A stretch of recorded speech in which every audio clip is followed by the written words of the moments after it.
A paz do Senhor, graças a Deus que nos dá vitória por intermédio do nosso Senhor Jesus Cristo. A Ele toda honra, toda glória e todo louvor. A paz do Senhor. Agradeço a Deus pela sua vida, porque você está aqui comigo nessa manhã.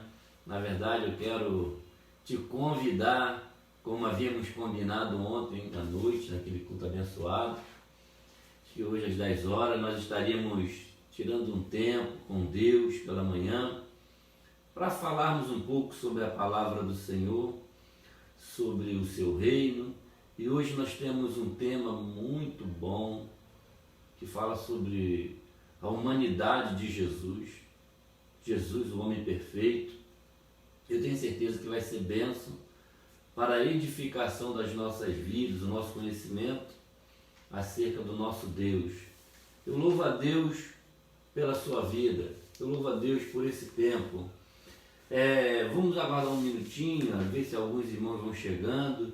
Nós convidamos o pessoal da igreja, convidamos bastante amigos. Talvez na sua igreja não tenha escola dominical hoje, talvez você não está participando de nenhuma live. Eu tive olhando aqui, né, Facebook está com bastante live, graças a Deus, né, os pastores, nossos amigos estão empenhados em manter a chama do avivamento acesa, que não pode apagar, né? Não pode apagar essa chama poderosa do avivamento. E muitos pastores, né, muitas igrejas empenhadas em manter o cuidado com o rebanho. A gente sente muita falta, irmãos. A gente sente muita falta de estar naquela reunião gostosa no templo com os nossos irmãos, né? As irmãs, os jovens ali, as crianças, né? Os obreiros, todo mundo trabalhando na sua função ali dentro do templo. Mas a gente sabe que a gente não pode se prender a essas coisas. A gente não pode ficar angustiado ou entristecido porque nós não estamos reunindo no templo. Mas o Senhor, Ele é onipresente. A Bíblia diz que o nosso Senhor Jesus é onipresente. Coisa linda saber que Ele está conosco, na sua onisciência, na sua onipresença. Estou feliz, estou vendo alguns amigos aqui chegando, né? Está aqui minha esposa, meus filhos, Raíssa, Deus abençoe a sua vida, a Vanessa, Nexinha, Deus te abençoe. Estamos juntos, manda um alô, manda a paz. Nós estamos aqui para falar da palavra do Senhor. Daqui a pouco nós vamos continuar, minha prima Sueli, que todos vocês, queridos, estão se achegando nesse momento para nós participarmos dessa escola bíblica dominical. Tenho certeza que o Espírito Santo vai iluminar a nossa mente e coração. Se você também tiver um comentário, pode colocar aí o seu comentário, participar desse momento. Tenho certeza que vai ser bênção. Nós não estamos aqui, nós não somos o dono da verdade, né? A verdade é a palavra. Nós vamos compartilhar aquilo que Deus tem para nós nessa manhã. Compartilhar a palavra do Senhor. Nós acreditamos que o Senhor Jesus está entre nós. Então eu quero te convidar nesse momento a fazer uma oração para nós ganharmos tempo. Vamos orar nesse momento, vamos falar com Deus, vamos convidar o Senhor Jesus para essa nossa reunião nesse momento. Vamos falar com Deus. Pai, em nome de Jesus, ó Deus, eu te agradeço por essa manhã. Te agradeço, Senhor, por mais um dia de vida, por chegarmos até aqui e poder, ó Deus, viver esse tempo. Senhor, primeiramente eu quero te pedir perdão, ó Pai, mais uma vez, porque eu entendo, ó Deus, que nós estamos vivendo um tempo, ó Deus, de nos arrependermos dos nossos pecados. Eu entendo, Senhor, que nós estamos vivendo um tempo de voltar, ó Deus, aquilo que a tua palavra chama do primeiro amor. Precisamos, ó Deus, retornar à prática, ó Pai querido, do verdadeiro amor. Aquele amor que a igreja primitiva sentia. Quando, ó Deus, mesmo em meio a tantas perseguições, mesmo em meio a tantas guerras, tantos problemas que a igreja do primeiro século viveu, aqueles irmãos, ó Deus, pagaram um preço para que hoje nós pudéssemos estar aqui com tantas igrejas bonitas, com tanta tecnologia, e acabamos nos afastando do Senhor. Fomos engordados por tantas mentiras do diabo, por tantas coisas que foram acontecendo na história. Mas hoje, Senhor, eu entendo que o Senhor está chamando a tua igreja para um avivamento. E, ó Deus, isso começa com um arrependimento genuíno, com uma tristeza na alma por causa dos nossos pecados, por causa dos pecados dos nossos filhos, por causa do pecado da nossa nação. Senhor, que o Senhor tenha misericórdia de nós e nos perdoe, ó Deus. Que o Senhor tenha misericórdia de nós e nos reconcilie com o Senhor. Que o Senhor, ó Deus, nessa manhã se revele mais e mais aos nossos corações. Que o Senhor, ó Deus, traga luz ao nosso entendimento. Esse teu lar, ó Deus, esse teu filho, essa tua filha, quero dizer, que está dentro do teu lar, Pai querido, que separou esse momento para estudarmos a palavra. E é só pelo teu Espírito Santo que a tua palavra diz que é Ele quem nos revela o Pai. É Ele quem nos revela o Cristo. Diante desse tema, Senhor, tão complexo para muitas pessoas, para a nossa mente, ó Deus, compreender a humanidade do Senhor. Um Deus tão poderoso, mas que se manifestou em carne. Que o Seu Espírito Santo fale melhor nos nossos corações e que nós possamos ter a nossa mente iluminada para glorificar o Teu nome e que sejamos uma igreja viva, seja qual for a nossa situação. Em nome de Jesus, amém e amém. Graças a Deus, aleluia. Que Deus seja conosco no decorrer desta manhã, aleluia. Graças a Deus. Queridos, como eu falei, nós, da comunidade evangélica de Queimado, também estudamos com a revista da CPAD. Estamos na lição de número 12, a nossa classe principal, daqueles que já passaram pelo batismo, aqueles que já fizeram cursos de liderança. Nós então vamos nos edificando com a revista da CPAD. Você tem essa revista na sua casa, abra lá na lição de hoje, a lição de número 12, dia 22, de março de 2020. Eu estou aqui no celular, eu tenho a revista digital aqui, se ela fugir, que às vezes o dedo passa no lugar e ela sai da posição, só a graça.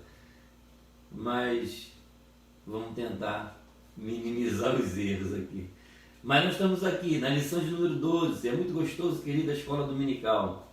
O título da lição de hoje é Jesus, o homem perfeito. Eu imagino quanto é difícil para a humanidade compreender essa doutrina. Se nós olharmos de uma ótica humana, é muito difícil você imaginar que Deus, em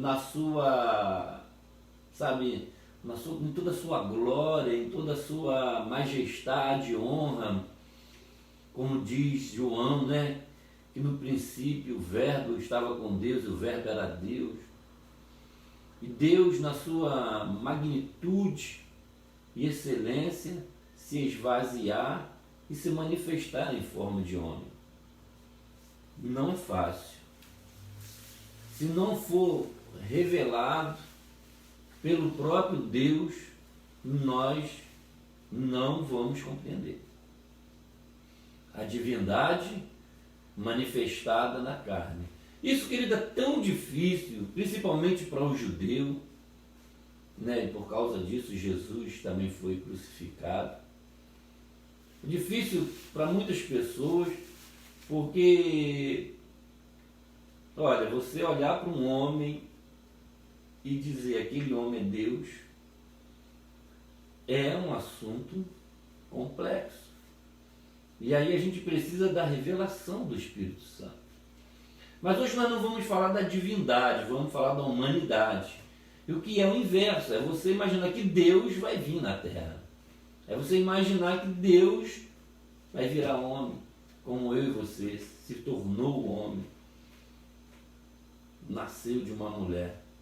Mas vamos lá, vamos na revista, vamos acompanhar o nosso comentarista. O texto áureo de hoje é Lucas capítulo 2, verso 52. Diz o seguinte: e crescia Jesus em sabedoria e em estatura e em graça para com Deus e os homens. Lucas 2, verso 52 diz que Jesus crescia em graça, em estatura para com Deus e os homens. A verdade prática: verdadeiro homem e verdadeiro Deus. O Senhor Jesus Cristo é igual ao Pai e semelhante a nós. Sua divindade e humanidade não são aparentes, são reais, perfeitas e plenas. Jesus, um verdadeiro homem, ele recebeu a humanidade. Diz aqui, na nossa verdade prática, que ele é igual ao Pai e semelhante a nós. Igual ao Pai, fala da sua divindade. Semelhante a nós, fala da sua humanidade. Como que isso cai para você nos seus ouvidos? Como que você parou para refletir nisso? Se é que alguma vez você parou para pensar? Porque, queridos, nós nos emocionamos quando vemos aquele filme Paixão de Cristo. Parece que, eu me lembro ainda que na minha infância, a primeira vez que eu assisti, né? Olha que tem muito tempo, hein?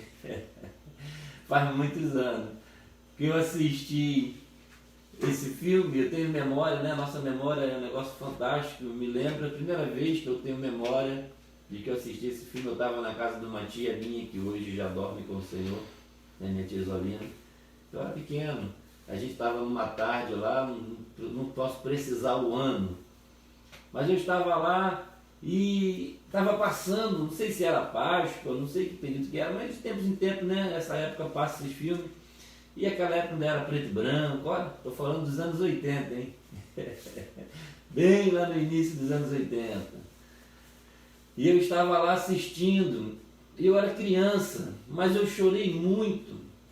O mais interessante é que eu chorava, que eu achava que eles estavam maltratando muito aquele homem. Eu não sabia o que era. Hoje eu tenho noção da história, mas aquela imagem me lembra, ficou gravado na minha mente.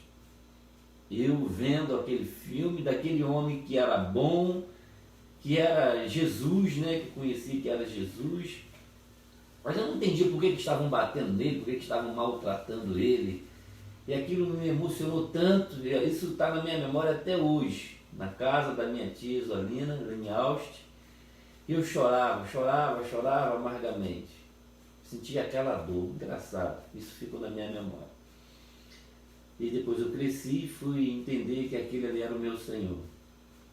Parecia que já tinha uma conexão, né?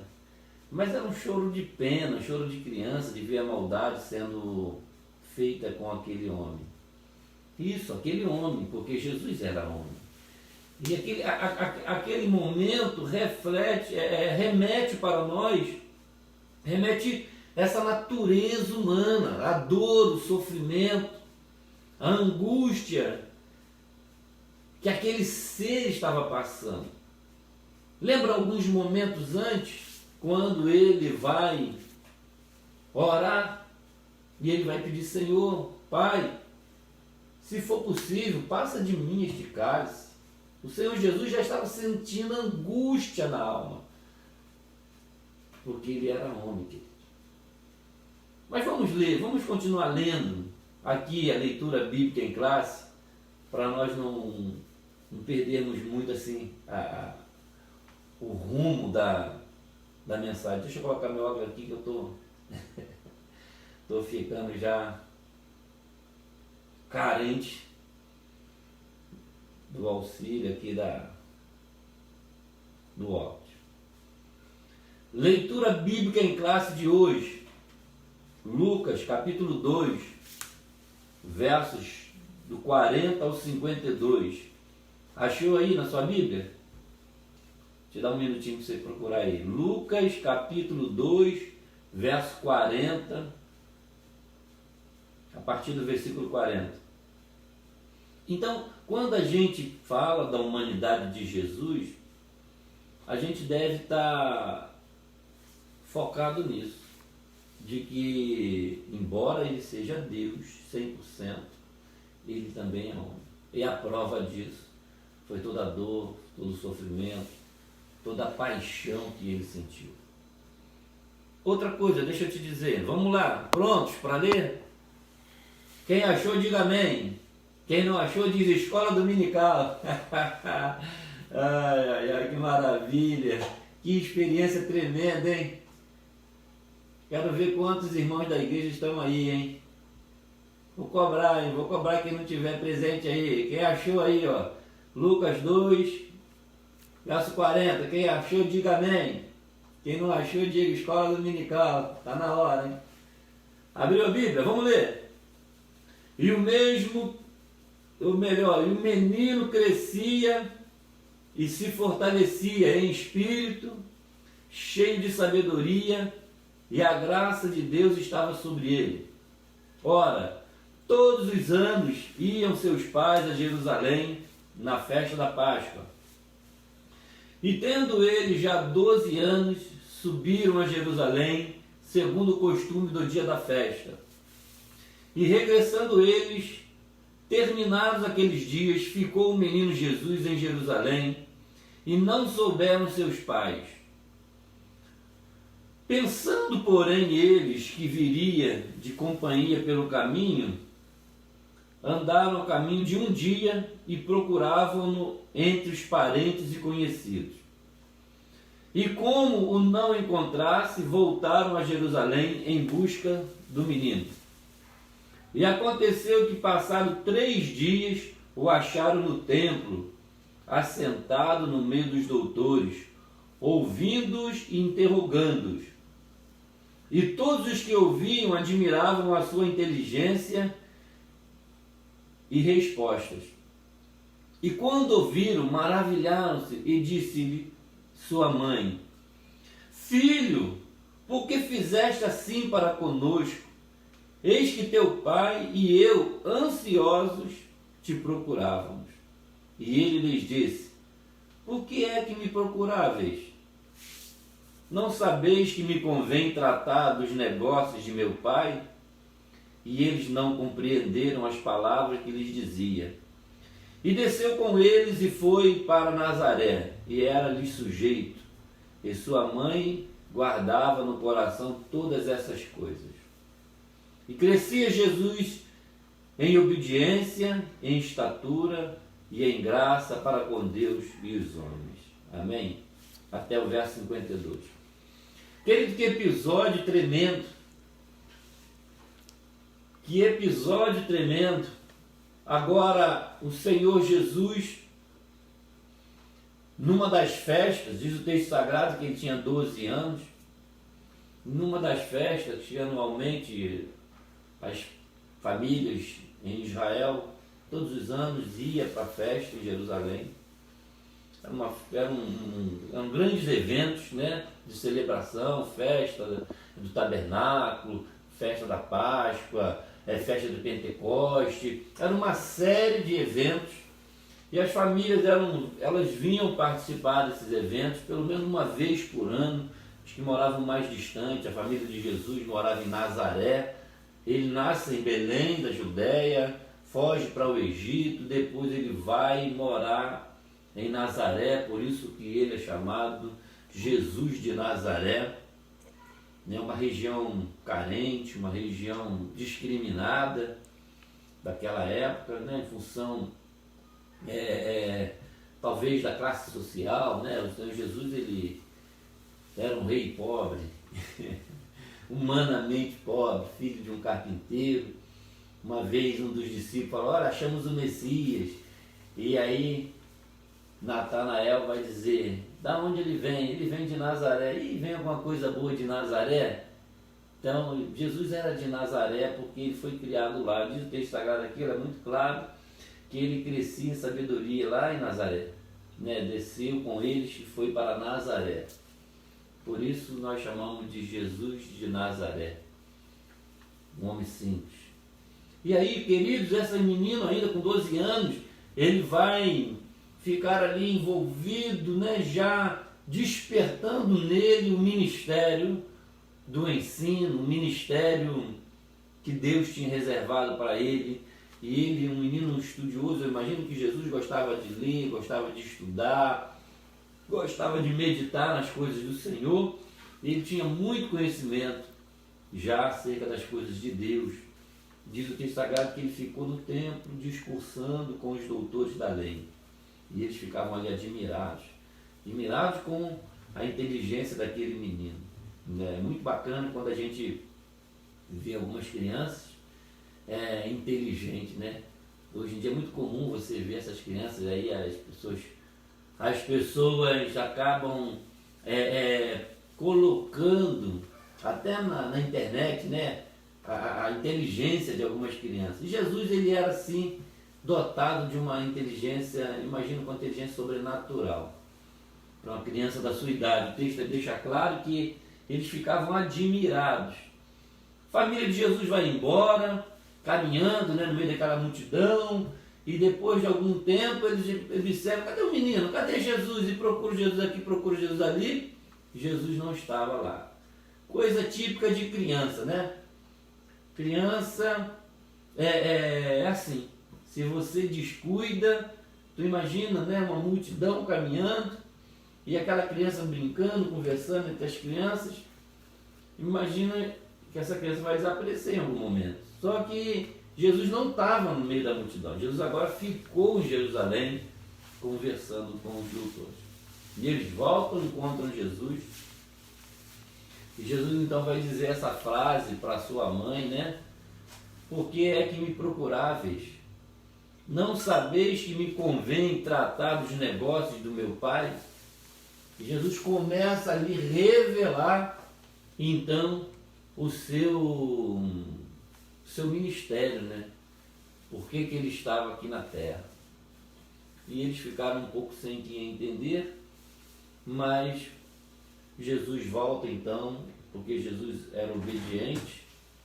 Jesus volta então para junto da sua família e segue para Jerusalém.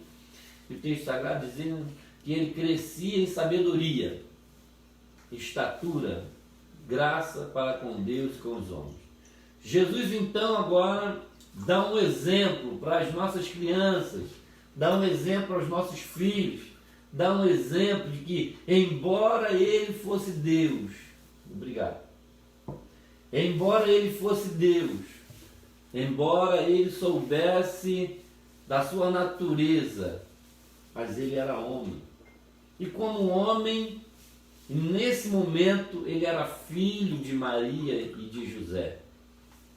E nesse momento ele precisava obedecer. É um exemplo de que os filhos devem obedecer os pais, honrar os pais. Jesus, ao responder a sua mãe: olha, você sabe que eu estou aqui a serviço do meu pai? Não sabe disso? Jesus não estava desonrando a sua mãe diante daquelas pessoas. Ele estava ali revelando, né, aquelas pessoas que ele não estava aqui simplesmente para passear, ele estava numa missão.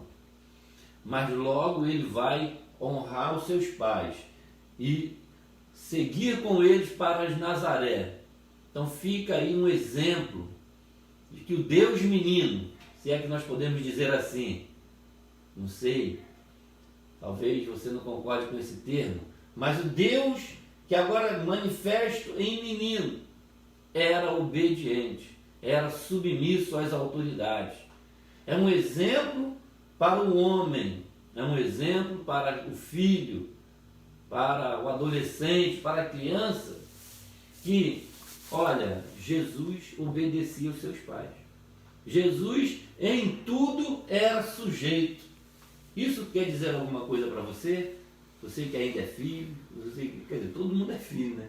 Mas você que ainda tem os seus pais, você que ainda tem a sua mãe, seu pai, talvez você está sob a tutela de um avô, de uma avó, de um tio, de uma tia. Será que você tem sido obediente? Será que você percebeu a importância de obedecer às autoridades? Fica aí essa reflexão para você aprender com Jesus, que embora fosse Deus, se submetia às autoridades. Queridos, vamos lá, né? Tempo que a hora não para, o tempo voa. Introdução. Se na lição passada estudamos sobre o homem do pecado, semana passada a lição falou sobre o anticristo, né? E aí você viu lá a missão dele, o que está para acontecer, isso é muito forte. E hoje nós vamos falar sobre o Filho de Deus. Semana passada falamos sobre o filho do pecado, né? O homem da perdição. E hoje nós vamos falar sobre o homem da salvação, sobre o Filho de Deus, nosso Senhor Jesus Cristo. Hoje apresentaremos o Senhor Jesus Cristo como ser humano perfeito. Nele devemos pensar, falar e agir. É no nosso Senhor que nós devemos pensar, é nele, é dele que devemos falar, é por ele que nós devemos agir. Já de início deixamos bem claro que a humanidade de Jesus não era aparente, mas era real. Em tudo era semelhante a nós, exceto quanto ao pecado. Frisamos outro sim que as duas naturezas de Cristo, a divina e a humana, não são conflitantes, mas perfeitíssimas e harmônicas. Uma jamais eliminou a outra. E por esse motivo que somente Ele pode salvar o pobre e miserável pecador. Que o Espírito Santo nos ajude a compreender essa doutrina. Queridos, é só pelo Espírito de Deus você compreender. Essa doutrina, eu confesso para você, você sabe, ela é rejeitada por muitas pessoas. Né? Por exemplo, as testemunhas de Jeová, elas rejeitam o fato de Jesus ser Deus e homem. Eles não concordam. Por exemplo, os judeus, né, não acreditam na divindade de Jesus.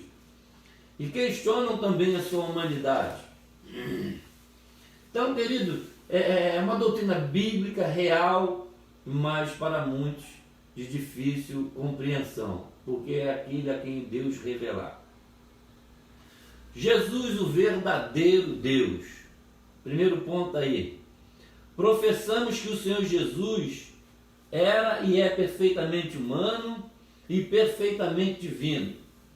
Ele não era meio homem nem meio Deus, mas totalmente homem, 100% homem e totalmente Deus. Jesus era 100% homem e 100% Deus.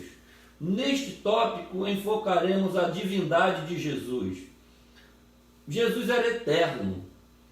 Nós podemos abrir a nossa Bíblia aí em João, no Evangelho de João, capítulo 1, é um texto muito conhecido, que diz: no princípio era o Verbo, e o Verbo estava com Deus, e o Verbo era Deus. Ele estava no princípio com Deus. A palavra verbo aqui no original é logos, né? Logos, lá no princípio, Deus, a palavra, o Verbo.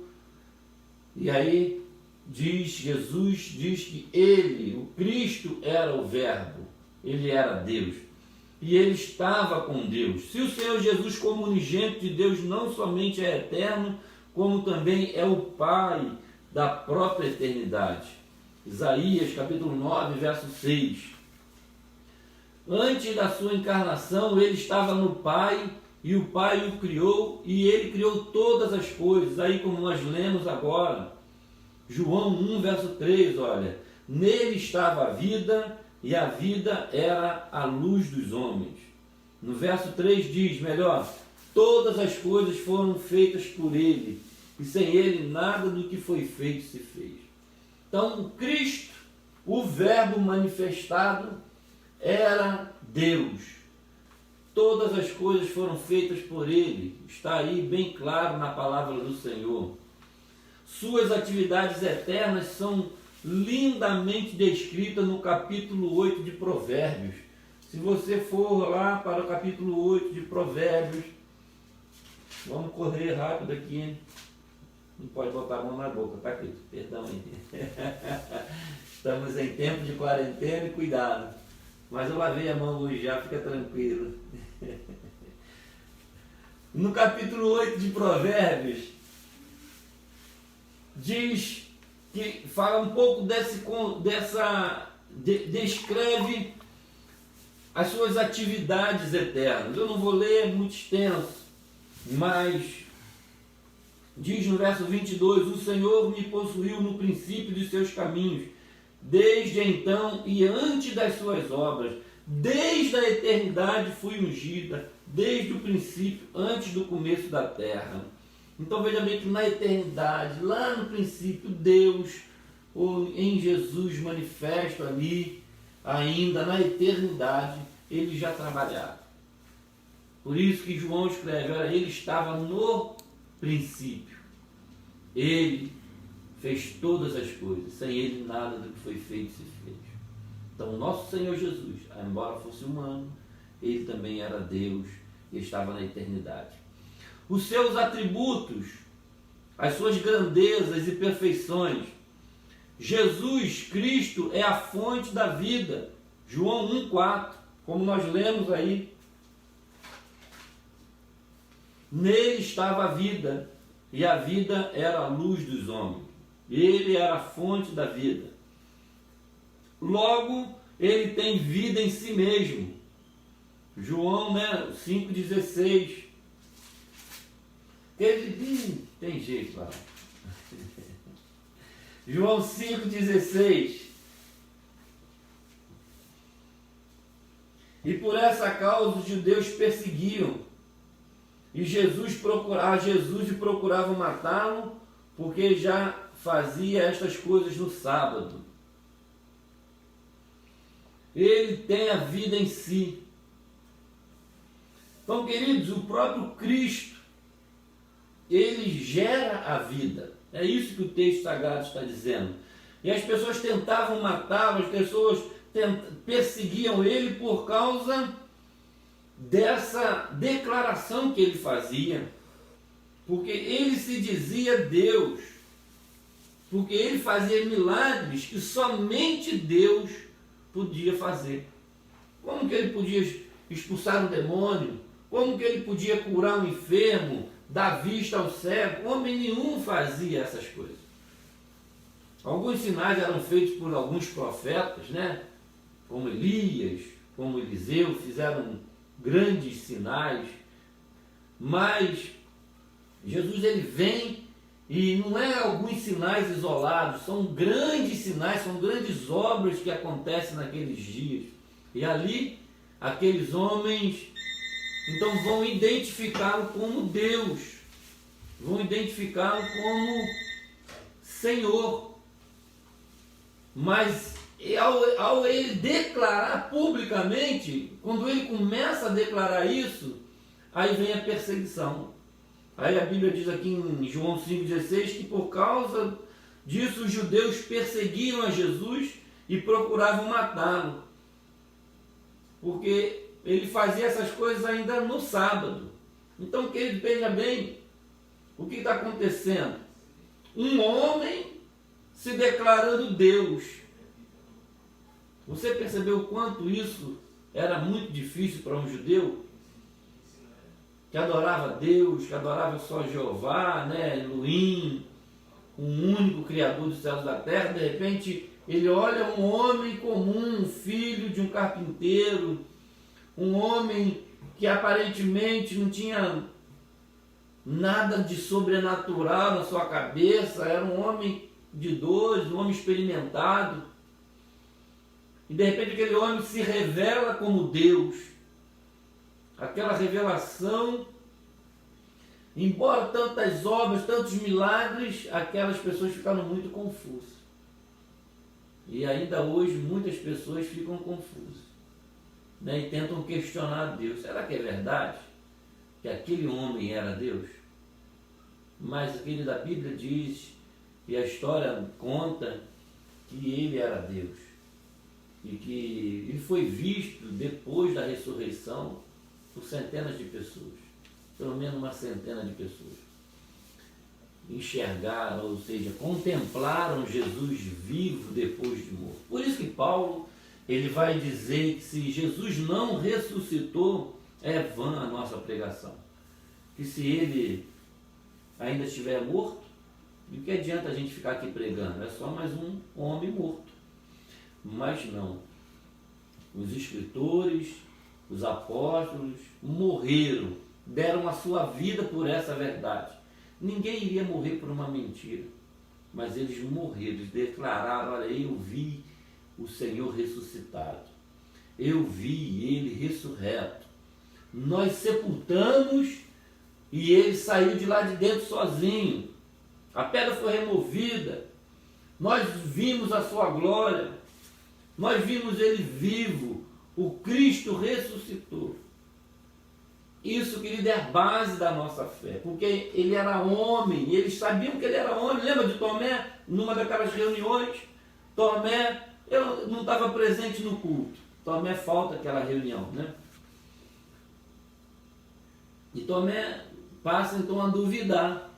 Os irmãos animados: Tomé, o Cristo, o nosso Senhor apareceu na reunião, Tomé. Olha, ele estava lá, ele apareceu e tal, contou. E Tomé olhou para a cara daqueles homens e falou: eu não acredito, eu só acredito se eu ver. E aí, Jesus então, agora, numa outra reunião, na outra semana, Jesus aparece naquela sala e se vira para Tomé e tem aquele diálogo bem conhecido, você já sabe. Venha cá, Tomé, toca as feridas, coloca a mão aqui do meu lado, vê como que eu estou, ou seja, olha só, eu sou carne. É interessante que Jesus, depois de morto, ressuscitado, ele volta ainda num corpo que poderia ser tocado. Um corpo que poderia ser tocado. Jesus comeu com aqueles discípulos depois da ressurreição. Então quer dizer que essa humanidade de Jesus, ainda depois da ressurreição, o corpo dele, embora seja glorioso, embora fosse um corpo transformado, ainda tinha algo de material. Porque Tomé podia tocar, porque a Bíblia diz que Jesus comeu com eles. Mas ele também entrou na casa sem abrir as portas. Então algo sobrenatural estava ali acontecendo. E essa, querida, essa prova, essa convicção, essa certeza é que validou o Evangelho. Foi por isso que eles morreram. E é por isso que nós estamos aqui, porque nós acreditamos que aquele Deus poderoso, Criador dos céus e da terra, se manifestou em homem, sentindo as nossas paixões, foi tentado como nós, mas não pecou, em tudo ele se manteve perfeito. Ele se esvaziou da sua glória, não da sua divindade. Quando da sua glória, ou seja, quando de sua encarnação, no ventre puro e virginal da Maria, o Filho de Deus não se esvaziou da sua divindade, mas sim da sua glória. Filipenses 2, do 5 ao 11. Vamos lá? Colossenses, Filipenses, opa, não tem jeito, né?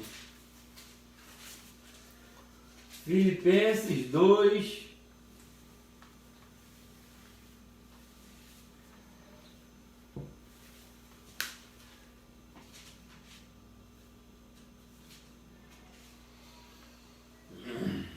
Diz o texto sagrado, Filipenses capítulo 2, versículos 5 a 11. De sorte que haja em vós o mesmo sentimento que houve também em Cristo Jesus, que sendo em forma de Deus, não teve por usurpação ser igual a Deus, mas fez a si mesmo de nenhuma reputação, tomando a forma de servo, fazendo-se semelhante aos homens. E achado na forma de homem, humilhou-se a si mesmo, sendo obediente até a morte, e morte de cruz. Por isso também Deus o exaltou sobremaneira, e lhe deu um nome que é sobre todo nome, para que ao nome de Jesus se dobre todo joelho, dos que estão nos céus e na terra, e debaixo da terra. E toda língua confesse que Jesus Cristo é o Senhor, para a glória de Deus Pai. Então veja, querido, que o apóstolo Paulo aqui está dizendo que ele, em forma de homem, né? Ou seja, sendo em forma de Deus, não teve usurpação ser igual a Deus. Ou seja, semelhante aos homens. Ele era semelhante aos homens, mas ele era Deus. Mas ele não se exaltou por isso. Ele não usou do seu poder, da sua divindade, para ser maior do que as pessoas. Né? Ele, pelo contrário, ele se humilhou, ele se permitiu. Quando falaram de Jesus, falaram: ninguém me mata, sou eu que dou a minha vida. Eu me entrego, eu me rendo. Ele poderia, dentro da sua autoridade, do seu poder, que fez o mar parar, né? O vento acalmou o vento, que fez, apareceu os peixes na rede dos discípulos, aquele mesmo poder que ele teve para ressuscitar Lázaro, aquele mesmo poder que ele teve para tirar uma moeda da boca de um peixe, aquele mesmo poder ele poderia usar para não ir para a cruz. Mas ele se humilhou, ele foi orar e foi falar: Pai, seja feita a sua vontade, que cumpra em mim o teu querer. Você compreende que, embora ele era homem, ele tinha poderes de Deus, da divindade. A divindade estava nele, ele continuava sendo 100% Deus. Lembra que ele ouviu os pensamentos de Simão, quando aquela mulher estava no pé dele? A Bíblia diz que ele, conhecendo o pensamento daqueles homens, somente Deus sonda os pensamentos. Então ele era homem, mas também era Deus. Mas ele não usou do seu poder, da sua glória, da sua divindade para humilhar ninguém, mas pelo contrário, ele deu exemplo de humildade para que os homens pudessem ser humildes. Em sua oração sacerdotal, ele reivindica junto ao Pai não a sua divindade, mas a glória que desde a mais remota eternidade ele desfrutara no perfeitíssimo e infinito círculo da Santíssima Trindade. Seus discípulos sabiam que ele era Deus. Vamos ver Mateus 14, 33.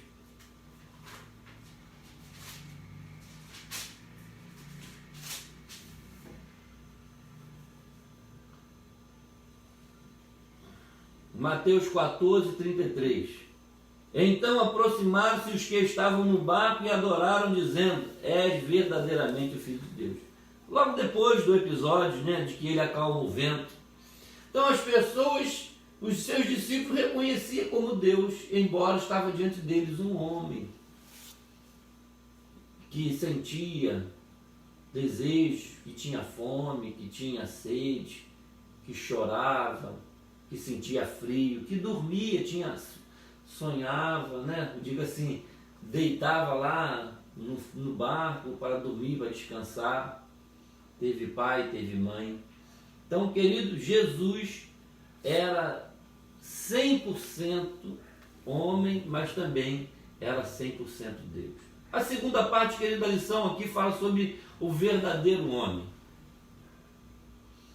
A concepção, a encarnação e o nascimento de Jesus, ou seja, do Filho de Deus, não pegaram Israel de surpresa, pois os judeus sabiam pelas escrituras do Antigo Testamento que o Messias em breve chegaria.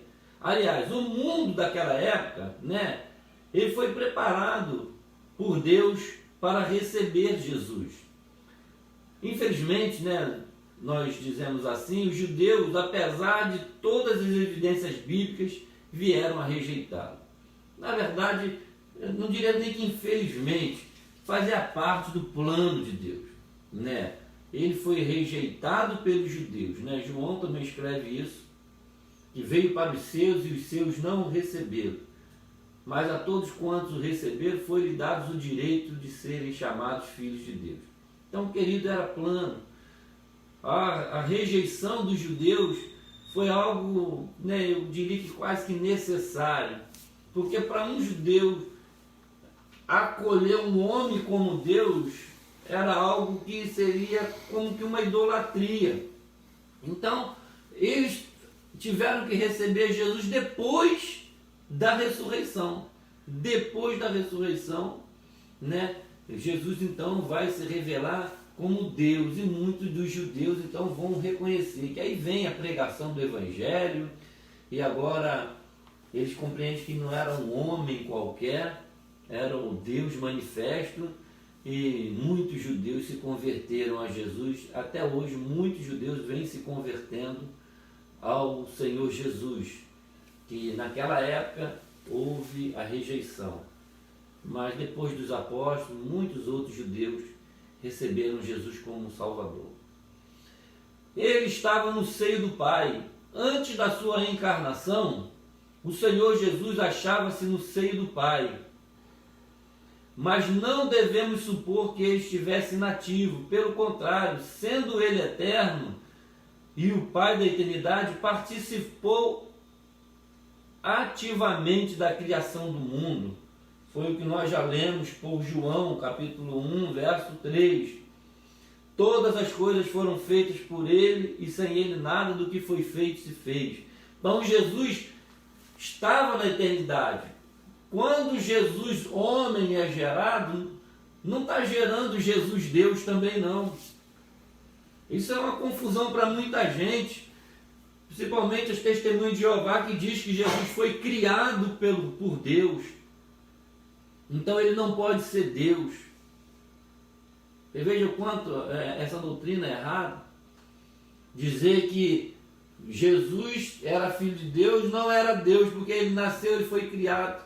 Não, foi criado o homem, o Jesus homem, gerado de uma forma sobrenatural, né? Mas ele já estava com Deus na eternidade. Lembra daquela reunião da eternidade? Olha, façamos, pois, o homem a nossa imagem e a nossa semelhança. Lá no Gênesis, Jesus estava no Gênesis, é isso que João está dizendo aqui. Ele não estava ainda no projeto de Deus, ele já estava lá na criação, ativo, criando, fazendo todas as coisas. Ele é o verbo de Deus, todas as coisas vieram a existir por intermédio dele. Volta aí João 1, do 1 ao 3. Sem Jesus Cristo, nada do que existe existiria. É isso que João afirma. Ele foi profetizado no Antigo Testamento. A vinda de Jesus é profetizada em todo o Antigo Testamento. Em Gênesis, ele é a semente da mulher. Em Malaquias, o sol da justiça. Lembra lá? Quando Adão e Eva pecam, ali já acontece uma profecia, Gênesis 3, verso 15. Vai vir da mulher. Gênesis 3, verso 5.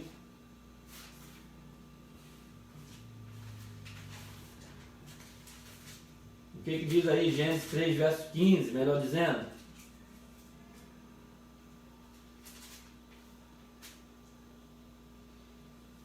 E disse o Senhor Deus à mulher: por que fizeste isso? E a mulher: a serpente me enganou. Melhor verso 15. E porém inimizade entre ti e a mulher, e entre a tua semente e a sua semente. Este ferirá a cabeça e tu lhe ferirás o calcanhar. Primeira profecia bíblica do nascimento de Jesus, de que iria nascer o Senhor Jesus. Então está aí, Gênesis 3, verso 15. Entre os livros de Gênesis e Malaquias, há outras profecias carregadas de significados tanto para Israel como para os gentios. Jesus é o tema das duas principais alianças da história sagrada: a aliança de Davi e a aliança de Abraão. Está ali o Senhor Jesus representado na promessa que Deus faz a Abraão. Isaac é uma figura de Cristo, né? Lembra lá do sacrifício? Então Jesus está ali na história, desde Abraão até Davi. Jesus, filho de Davi, fala da sua humanidade. Então os judeus sempre esperavam, eles sabiam que o Messias iria vir, mas eles esperavam de outra forma. Eles esperavam um líder político, eles esperavam alguém que fosse restaurar o poder a Israel, o reino, e eles aguardavam ali aquele sucessor do rei Davi. Até hoje eles aguardam o Messias. E a gente sabe que Jesus já veio, morreu, ressuscitou, e a nação de Israel ainda não reconheceu isso. Mas isso faz parte de um plano maior do que a gente possa imaginar. Mas Jesus, sim, eles vão se converter a Jesus no momento certo, oportuno, que está por vir dentro de poucos dias. Isso está para acontecer. Nós cremos assim que Jesus voltará visivelmente e o Israel, né, os remanescentes se converterão ao Messias, agora o próprio Cristo que eles rejeitaram lá há 2000 anos atrás. É assim que nós cremos, é assim que está escrito nas profecias. Então, esse Cristo encarnado era esse que foi profetizado e que foi rejeitado. Encarnado no Novo Testamento, o Filho de Deus tornou-se de fato carne. João 1, verso 14. Vamos voltar lá no Evangelho de João, capítulo 1, verso 14. E o Verbo se fez carne e habitou entre nós, e vimos a sua glória, como a glória do unigênito do Pai, cheio de graça e de verdade. Ele encarnou. É assim, o termo é esse, encarnação. É diferente da reencarnação. Algumas filosofias, algumas doutrinas dizem que Jesus é um tipo de reencarnação de Elias. Diz que Jesus é um tipo de reencarnação de profetas. Jesus mesmo falou: o que dizem que eu sou? Uns dizem que tu és Elias, outros dizem que tu és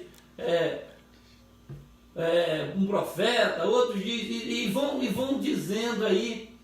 Mas Jesus diz: eu sou o Cristo, ou seja, eu sou. E Pedro revela o quê? E tu? E Pedro fala: não, tu és o Cristo, o Filho de Deus vivo.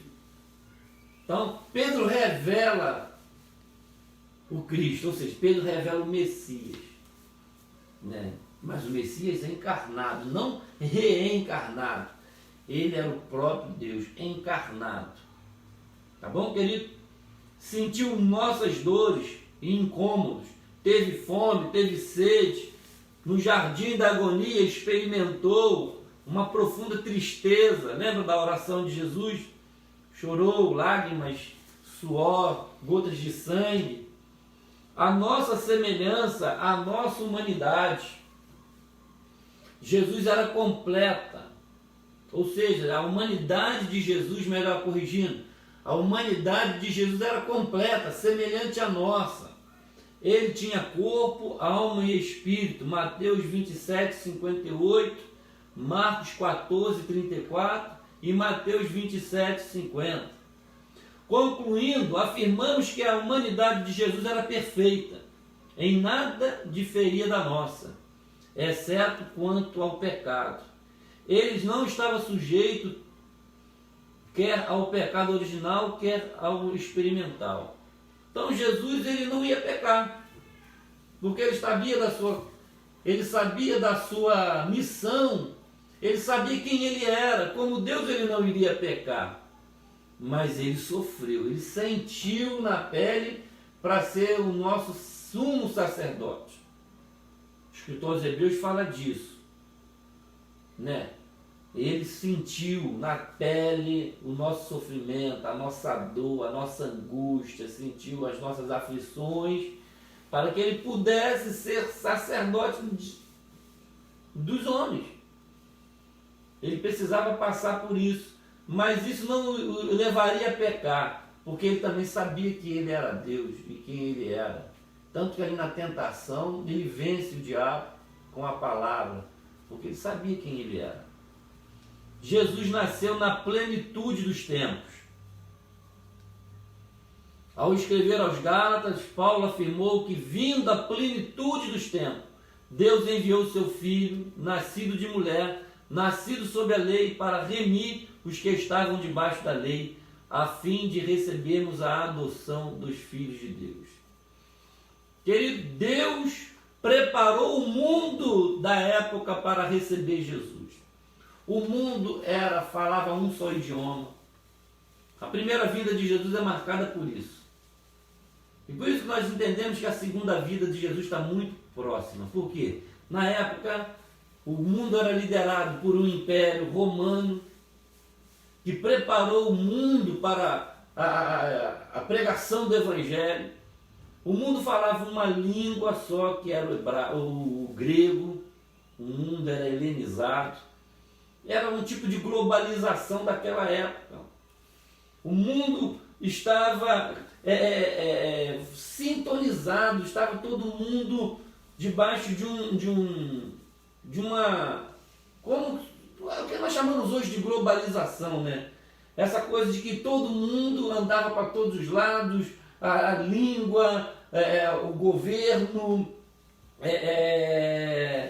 sabe, as coisas, o idioma, tudo estava preparado. Então Jesus veio na plenitude dos tempos. Deus preparou todas as coisas, foi conduzindo a história, os reinos, para que o Evangelho chegasse a todos os povos, como de fato chegou. Hoje praticamente toda a humanidade já ouviu falar de Jesus, né? Existem alguns povos isolados que ainda estão sendo reservados, porque Deus ainda está agindo na história da humanidade para que a segunda vinda de Jesus se manifeste. Jesus, querido, é apresentado em Israel. Israel, então, passa a ser o centro da humanidade, né? Ali, Jesus desce no meio do seu povo, né? Desce, que eu digo, nasce aquele menino, e ali desenrola toda a história da sua vida. O Filho de Deus, que segundo carne é também filho de Davi e de Abraão, nasce em Israel, sob a lei de Moisés e de Roma. Tendo ele uma educação harmônica e perfeita, santo diante de Deus, tanto diante de Deus quanto dos homens, iniciou o seu ministério aos 30 anos de idade. E conforme veremos no próximo tópico, o Senhor Jesus foi em todas as coisas o mais perfeito dos homens. Então eu quero correr nesses últimos minutos que nos resta. No último minutinho que nos resta, Jesus, o homem perfeito. A humanidade de Jesus Cristo não era aparente, era real, tanto quanto a nossa. Em momento algum ele usou a sua divindade para suprir as suas carências humanas. Não transformou pedras em pães quando teve fome.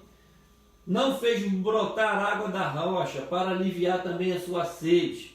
Ele suportou os desejos como homem, passou as aflições como homem. Todo milagre que ele realizou foi em favor dos que o procuravam. O Senhor Jesus era um homem de dor, experimentado nos sofrimentos humanos. Nosso perfeito sumo sacerdote. Foi o que eu falei. Eu vou ler rápido porque eu já falei sobre isso. Aquele homem comum não se usurpou, embora fosse Deus, de tirar vantagem, de tirar proveito. Ele escolheu ser humilde, escolheu ser provado para ser o nosso sumo sacerdote, como está escrito em Hebreus 7, 26, que eu já havia dito para vocês. O último Adão, O primeiro Adão fracassou lá no Éden. O último Adão triunfou no deserto e no Calvário, na tentação e na morte. Jesus triunfou. Embora divino, Jesus não era menos humano que Adão. Na plenitude da sua humanidade, venceu todas as tentações por nós, para que ele, ou seja, para que nele fôssemos vivificados. Quando olhamos para o Senhor Jesus, concluímos que a humanidade não foi um fracasso, porque apenas nele somos plenamente redimidos. Há quem diga que Jesus fracassou na sua humanidade porque ele morreu. Não, mas é na morte e na ressurreição de Jesus que ele vence. Então a morte de Jesus não é um fracasso. A morte de Jesus é a vitória. Porque se ele não tivesse morrido, o que ia ser de nós? Aí ia falar, não, mas ele morreu. E aí não ficou morto. A morte não venceu, ele ressuscitou. Então a morte de Jesus não é um fracasso. A morte de Jesus é a vitória, porque ele vence a morte. Ele ressurge da morte. Ele revive. A perfeição espiritual e moral de Jesus. Como já frisamos, o Senhor Jesus, embora dotado de uma natureza humana igual à nossa, jamais esteve sujeito ao pecado original, nem ao pecado experimental. Eis o que escreveu o autor da Epístola aos Hebreus, Hebreus 7, 26.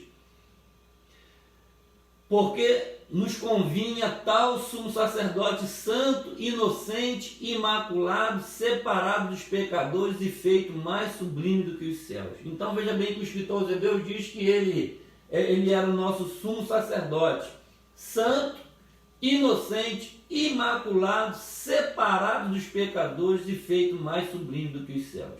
Então veja bem, queridos, que Jesus não podia pecar, porque ele era, a natureza dele era essa, embora fosse homem, ele era divino. Então, tanto no falar quanto no agir, Jesus era perfeito. Nenhum dolo ou engano estava em seus lábios. Ele era perfeitíssimo em todas as coisas. Ele é o nosso excelso modelo. Amém, querido? Para concluir, para nós orarmos, eu vou ler a conclusão para vocês. Olhando firmemente para Jesus, o autor e consumador da nossa fé, chegaremos à estatura de varão perfeito, homens e mulheres moldados pelo Espírito de Cristo. Ele é o nosso consumado exemplo em todas as coisas. E por ele ansiamos, quando do arrebatamento da igreja estaremos para sempre com o Senhor amado, o nosso Salvador amado. Jesus Cristo, verdadeiro homem e verdadeiro Deus. Amém. Louvado seja o Cordeiro. Que Deus te abençoe, que essa palavra seja para a edificação da sua vida. Eu agradeço a Deus e a você que ficou aqui até agora, né? Já são 11 horas, que você tenha um dia abençoado e que essa palavra seja uma palavra para o seu coração. Jesus é o nosso exemplo, o Senhor dos exércitos. Ele se manifestou como homem, mas não era um homem comum, era o próprio Deus, revelado nas Escrituras, quando João escreveu. O Verbo era Deus, o Verbo estava com Deus, todas as coisas foram criadas por Ele, sem Ele nada do que foi feito se fez. Que Deus abençoe a sua vida. Logo mais eu quero te convidar, às 19h30, nós estaremos no templo, com alguns irmãos que estarão conosco. Eu creio que algumas pessoas estarão lá conosco. Você que não está doente, você que está bem, são poucas pessoas, né? Fique tranquilo, você não vai precisar apertar a mão de ninguém, você não vai precisar ficar muito próximo de ninguém. Você pode ir lá, dobrar o seu joelho, adorar a Deus juntamente conosco, se você puder. E você que está em casa, que não vai poder ir ao templo, às 19h30 nós começaremos um louvor abençoado, teremos ministração da palavra e você será muito bem-vindo. Que Deus abençoe a sua vida. Vamos orar, vamos terminar e tenha um bom domingo na paz do Senhor. Deus, em nome de Jesus, te agradecemos por essa manhã, ó Pai, que passamos aqui compartilhando a Tua palavra, junto com a tua igreja nos lares. Senhor Jesus Cristo, nós te adoramos. Obrigado por ter vindo nos buscar. Nós estamos aqui, ó Deus, aguardando a tua vinda, porque nós temos a certeza que como o Senhor veio pela primeira vez, o mundo já está preparado para recebê-lo de volta, ó Pai. Receber o teu filho amado, mas agora diferente, para buscar a sua noiva, para buscar a sua igreja. E nós dizemos, Maranata, ora vem Senhor Jesus. Que o Senhor abençoe a tua igreja na terra, guardando e livrando o teu povo do mal. Em nome de Jesus, que o grande amor de Deus, a graça do nosso Senhor Jesus Cristo e a comunhão do Espírito Santo seja com todos. Se você está feliz, diga comigo, amém. Que Deus te abençoe. Tenha um excelente dia do Senhor.